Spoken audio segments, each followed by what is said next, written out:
లోకం ఒక మాయని తెలుసుకున్నాను. ఏది నా సొంతం కాదనుకున్నాను. తప్పిపోయిన కుమారుని నేనైతే నా కొరకై నిరీక్షించే తండ్రి నా యేసు.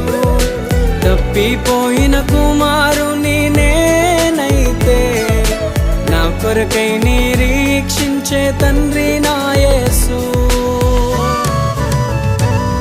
ఈ లోకమంతా నేను వెతకినా నాకు లేదయ్యా ఎక్కడా ఆనందం.